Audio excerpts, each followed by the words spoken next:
بس رو رو کے ساتھ یہی نہ تو سن دیا رہی اکھیاں پوچھ دیا پہ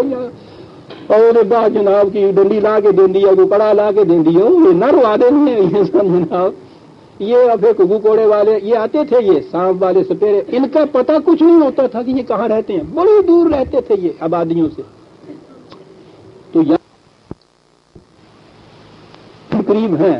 کتنا ہی دور رہیں کسی دوسری آبادی کے قریب ہو جائیں گے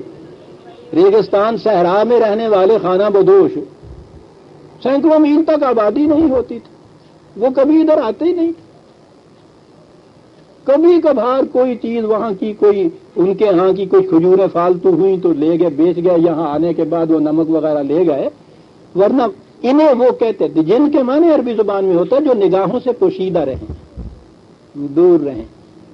تو یاد رکھیے انس و جن جہاں قرآن میں آتا ہے چمبڑ جان والا جن نہیں ہوں وہ تو بیچارے بڑی دور رہتے سن چمبڑ والے شہر رہتے آ گئے سوری دے ہاں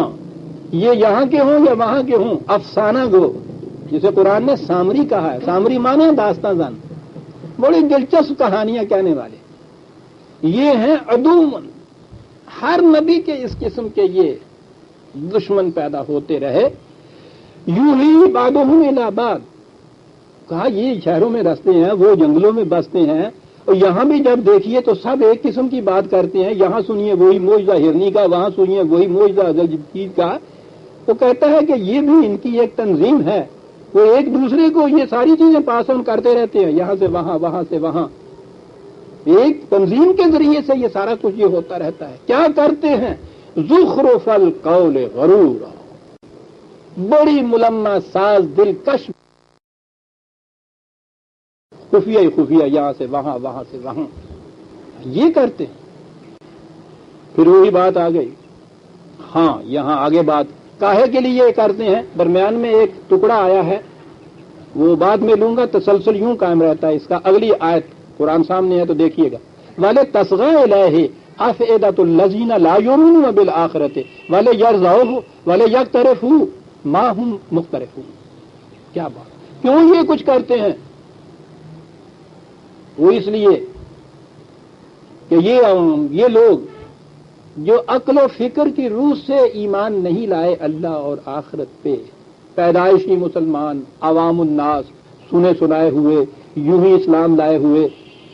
یہ جو لوگ ہیں اس قسم کے لوگ جو ہیں تاکہ وہ ان کی طرف مائل رہیں کہیں ان کی طرف رخ نہ کر لیں جو انہیں قرآن خالص اور عقل و فکر کی دعوت دیتے ہیں غور فرمایا آپ نے عدو دشمن ہے یہ دین کے رسول کے تاکہ ہماری طرف لوگ آئیں آپ دیکھتے ہیں کہ واعظ کی مجلسوں میں ان محافل میں جہاں یہ معجزات بیان ہوتے ہیں یہ اس قسم کے واعظ کتنی خلقت وہاں گئی ہوئی ہوتی ہے جھوم رہی ہے ٹھٹ کے ٹھٹ لگے ہوئے ہیں سارے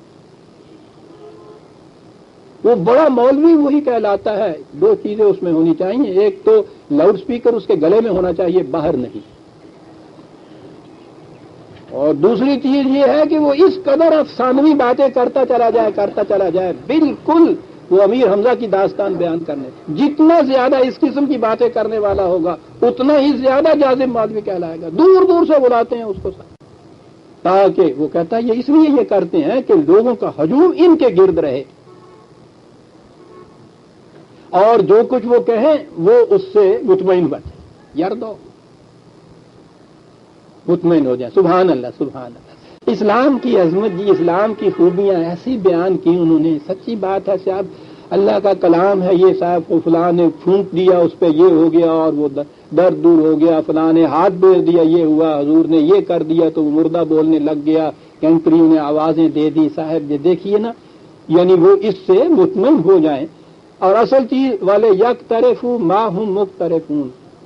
کہ جو کچھ یہ کمائیاں کرتے ہیں اسی قسم کی یہ کرنے لگ جائیں سال بال تو ساری اتنی تھی سٹ پیسے وہ ہاں رمضان شریف ہی تو ہے وہ شہر میں گول باغ جو ہیں ان میں جو جس قسم کی وہ وعظوں کی مجلسیں لگتی ہیں سحری کے بعد یا نماز فجر کے بعد شروع ہو جاتی ہیں سنا ہے میں نے دیکھا نہیں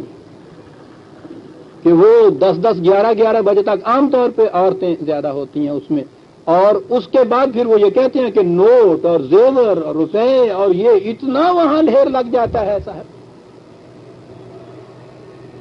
اس لیے کہ جو کمائی وہ کرتے ہیں اس میں ان کا بھی وہ حصہ آ جائے. یہ سارا مطلب یہ ہوا صاحب،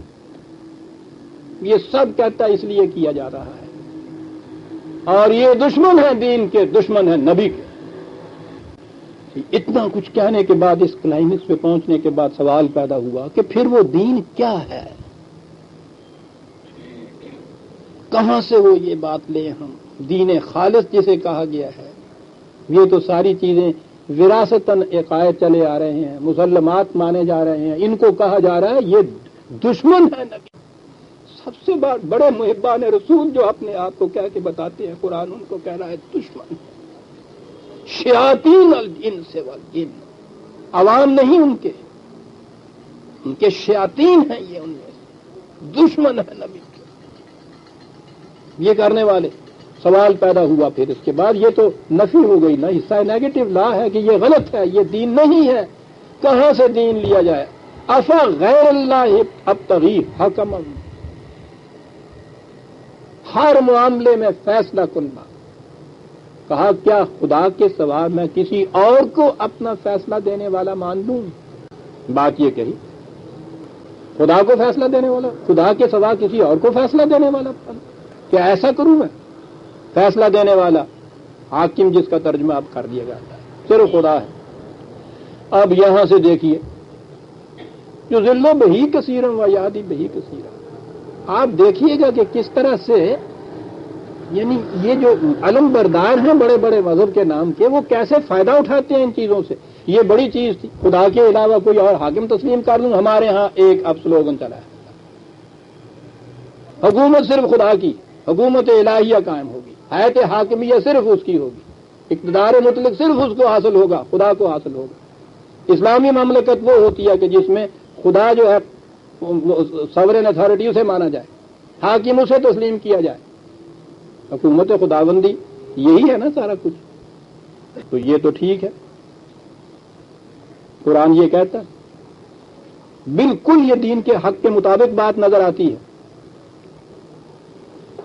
صاحب خدا کے علاوہ اور کسی کو ہم حاکم نہیں مانتے، تو اگلی بات یہ ہے کہ خدا تو ہمارے سامنے کرسی پہ بیٹھا ہوا نہیں. صاحب کیسے پتا چلے کہ یہ فیصلہ خدا کا فیصلہ؟ کہاں سے معلوم کیا جائے؟ کہا جو ہم کہیں وہ خدا کا فیصلہ.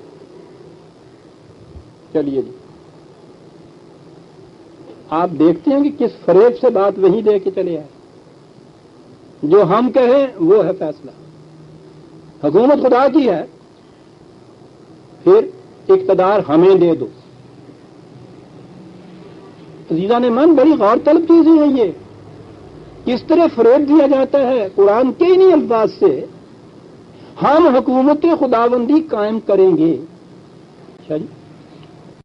سمٹ سمٹا کے تھیوکریسی پہ آپ آ گئے. یعنی خدا کے نام پر مذہبی پیشوائیت کی حکومت. کسی چنگیز اور ہلاکو کی حکومت میں بھی وہ مظالم نہیں ہوتے عزیزان من جو خدا کے نام پہ یہ کچھ کرتے ہیں. تاریخ انسانیت اس کی شہادت دیتی ہے. جتنا خون خدا کے نام پہ حکومت قائم کرنے والوں کے پنجوں سے ٹپکتا ہے، شیطان کے پنجے سے اتنا نہیں ٹپکتا. اس لیے کہ اس کے خلاف کوئی ایک لفظ نہیں کہہ سکتا. کہا نہیں تو مرتد قرار دیا نہیں، وہ دار و رسم. یہاں پھر ہم ٹھٹک گئے کہ بات تو صاحب قرآن نے یہ کہی تھی. اب خدا تو سامنے نہیں ہے، ٹھیک ہے، تو خدا کی بات وہ کہتے ہیں کہ ہم تمہیں کیا جو کچھ کہتے ہیں وہ خدا کی بات ہے. میں نے عرض کیا عزیزان من، قرآن ہے، افسانہ نہیں ہے. سینٹنس ختم نہیں ہوا تھا، فکرہ ابھی شروع ہوا ہے. سنیے کیا جواب ملتا ہے. افا غیر اللہ ہے اب تک حکم، کیا خدا کے سوا میں کسی اور کو اپنا حکم تسلیم کر دوں؟ وَهُوَ الَّذِي أَنزَلَ إِلَيْكُمُ الْكِتَابَ مُفَصَّلًا، اس نے ہمارے لیے کہ خدا کا فیصلہ کسے کہتے ہیں، ایک کتاب بھیج دی، نازل کر دی، مفصل کتاب ہے.